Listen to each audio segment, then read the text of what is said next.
Panda eating dinner and sharing food with the Hadza tribe of Africa. As night falls over the African plains, the last traces of sunlight disappear behind distant hills, leaving the sky awash in deep oranges and purples. The Hadza tribe, a nomadic people who have roamed the landscape for centuries, gather around a fire. They speak in a rhythm that flows like the wind through the tall grasses of the savanna, their voices both ancient and timeless. Each person has a role in this evening's meal.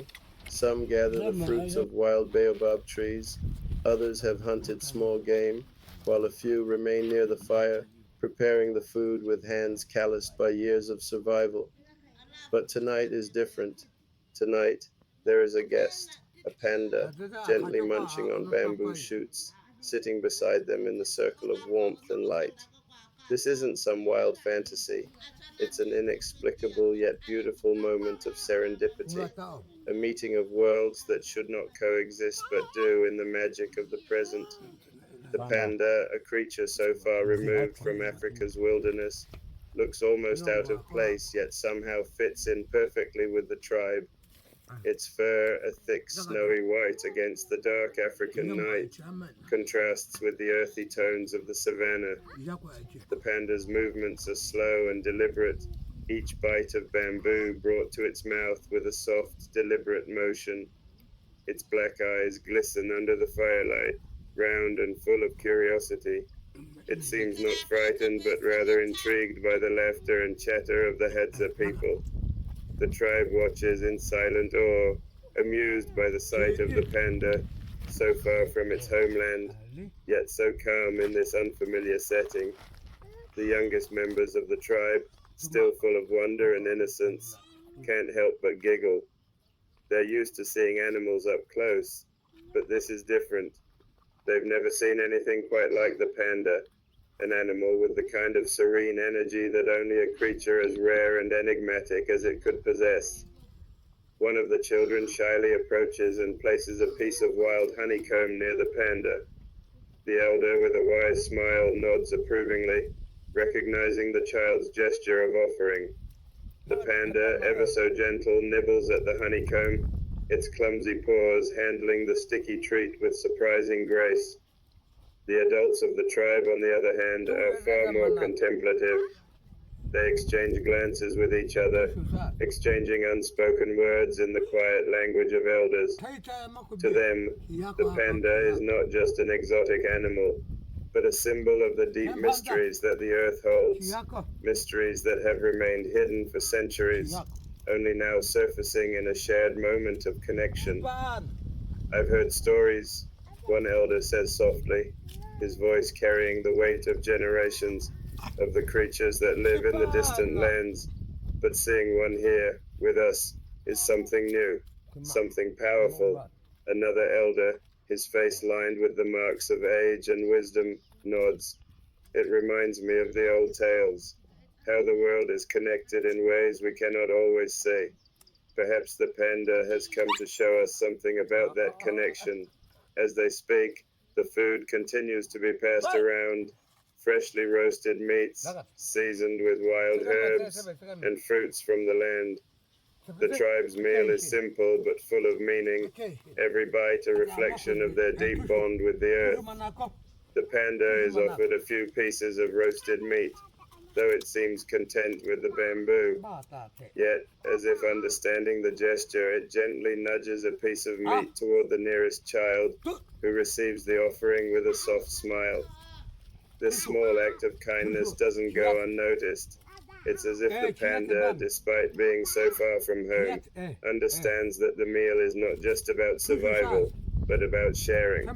The night grows deeper, and the fire burns brighter, casting flickering shadows on the faces of the Hadza. In this moment, everything feels suspended in time. The world outside the firelight seems distant, as if the entire universe has paused to watch this sacred meeting.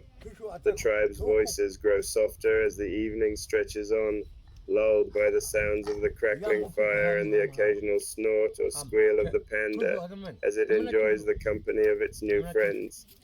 The children begin to circle the panda, asking questions in their native language, fascinated by its odd appearance and movements.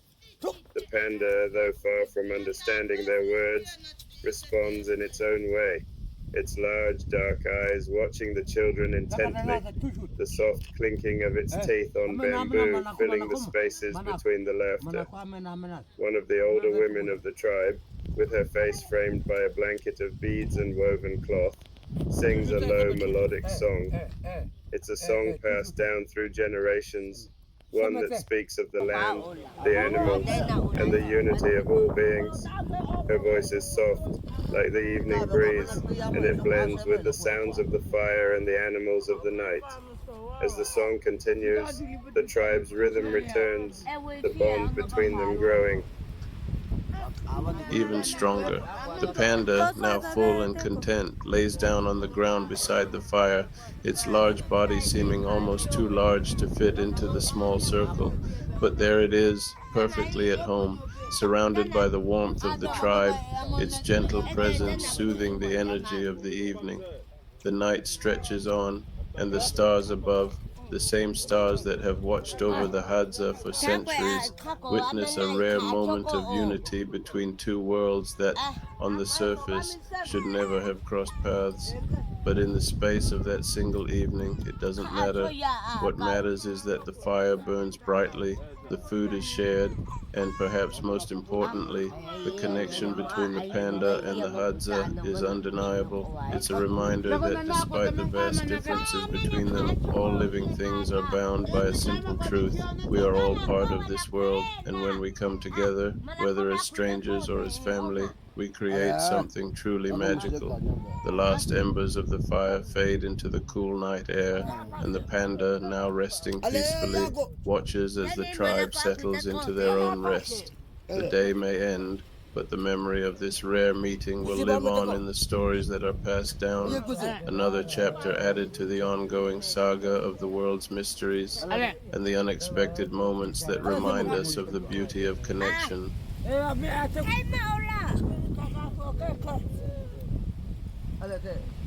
The forest awakens with sound, birds calling, leaves whispering in the wind. A small group of Hadzabe men and women walk gracefully through the lush green, their eyes scanning the trees for treasures. In their hands, baskets slowly fill with vibrant fruits glowing under the dappled sunlight. Imagine a taste untouched by time, ingredients plucked straight from nature's pantry, guided by knowledge passed down for thousands of years. The Hadzabe, one of the last true hunter-gatherer tribes on Earth, live in harmony with the land in ways most of us can only imagine. Every fruit they pick, every hive they climb, tells the story of survival and tradition woven into their daily lives.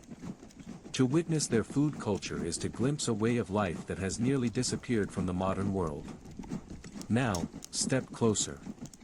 The camera lingers on glistening wild honey dripping from combs, crimson forest berries shining like jewels, and roots freshly pulled from the earth.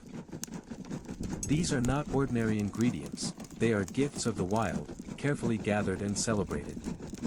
What follows is a culinary ritual rarely seen by outsiders, a Hadzabe recipe blending forest fruits with raw honey, simple yet profound, ancient yet alive. This is not just food, it is memory, connection, and survival preserved in taste. Prepare to witness an intimate moment with the Hadzabe tribe, a feast that carries the flavor of history itself, wide-shot, lush African forest. Sunlight cuts through the canopy. The Hadzabe walk barefoot, their movements calm but purposeful. Opening the unseen world. Imagine a taste untouched by time. Ingredients plucked straight from nature's pantry. Contextualization. Close-up, hands reaching for bright berries, children carrying woven baskets. The Hadzabe are one of the last true hunter-gatherer tribes on Earth. Their way of life, nearly unchanged for thousands of years, offers us a rare glimpse into humanity's ancient bond with nature. Building anticipation. Camera pans across a beehive in the crook of a tree. Honey drips like liquid gold. A Hadza climbs swiftly, retrieving the hive with ease. Here, food is more than survival, it is tradition. Every hunt, every harvest, every drop of honey connects them to ancestors who walked this same land. Ingredients teaser.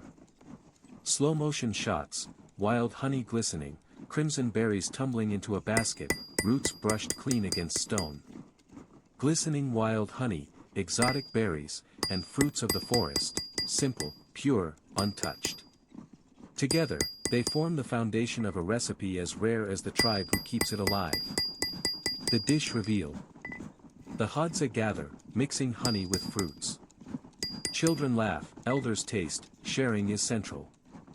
This is not a recipe you'll find in cookbooks or kitchens. This is living heritage, a culinary tradition passed from generation to generation, kept alive through the rhythms of the forest. 210, Closing Reflection. Final.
Hadzabe.